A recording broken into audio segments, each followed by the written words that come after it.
Alongside Sam and Griffin, I'm Yosef. We got PTI here. Great questions coming up and some of the most controversial topics in sports.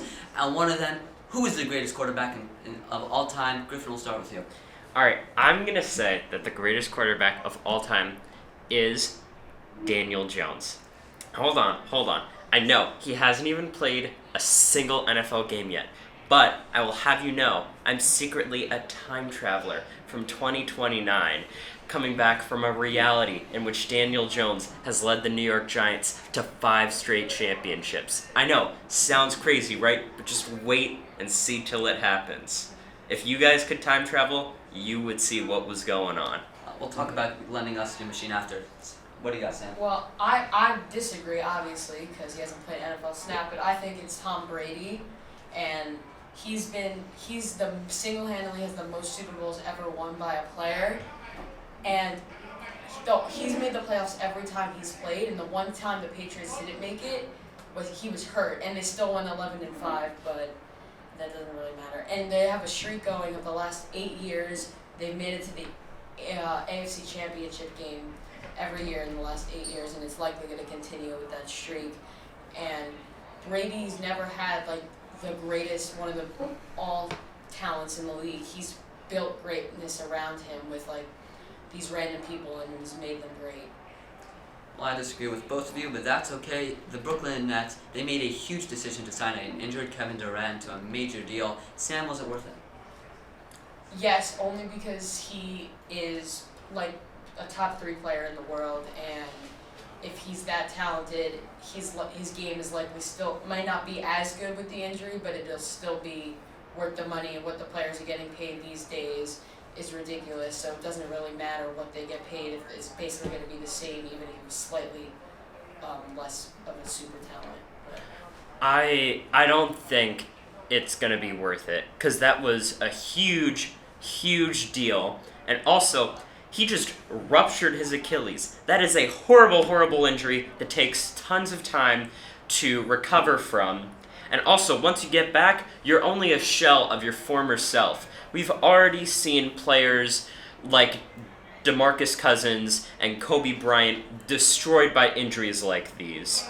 So Kevin Durant could easily be the same case and could just be a waste of $160 million. Was this answer with using a time machine or not? That's a good question. Well, how about this one? Are the Browns for real in 2019?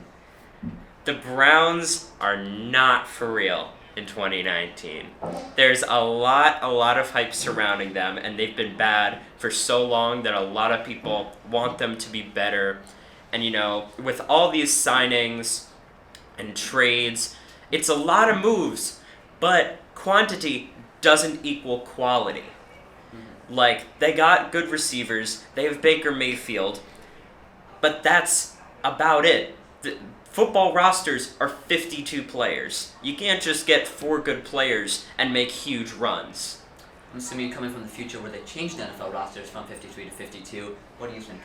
I have to disagree. I think they are worth the hype, and they will finally make the playoffs. That is because they do have a ton of offensive talent outside just of Jarvis Landry, Baker, and Odell. They've got Kareem Hunt. I know he's suspended, and Nick Chubb, who was amazing towards the end of last season, and he's likely going to just keep evolving because he was just a rookie. And they've also got the defensive talent of Myles Garrett, Denzel Ward, and a bunch of other people. Olivier Vernon they got this offseason as well. And the Steelers have gotten worse this offseason. The Bengals are just a joke.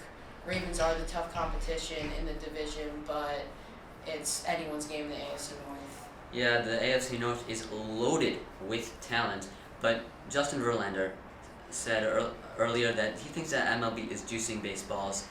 Whether that's good or bad for the game is another question, but are they doing it? No. I know fans want them to juice the balls, but just because they're hitting more home runs, it's also the training. The players are getting stronger than ever before, and they're hitting it way farther, and the balls are coming in faster, which means they fly out of the field farther. So if they're coming in faster, when these superhumans basically just hit the ball, it's going to go far no matter what.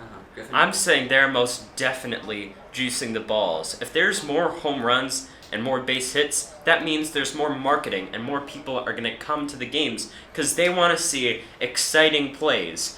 Lately, there have been fewer and fewer pitchers battles, and I've rarely seen someone say, "Hey, I'm going to this baseball game. I really want to see a pitcher's battle." No, they want to see home runs. And also, when the Yankees and Red Sox went to London, is it any coincidence that 50 runs were scored across those two games? Of course the balls were juiced there. There's no other way to put it. The field is also shorter in that stadium, but Well, the balls might be flying out of here, but so are the answers. Hopefully not too much of this is from the future. Thanks for watching. Sam Griffin, I'm Yosef. See you next time.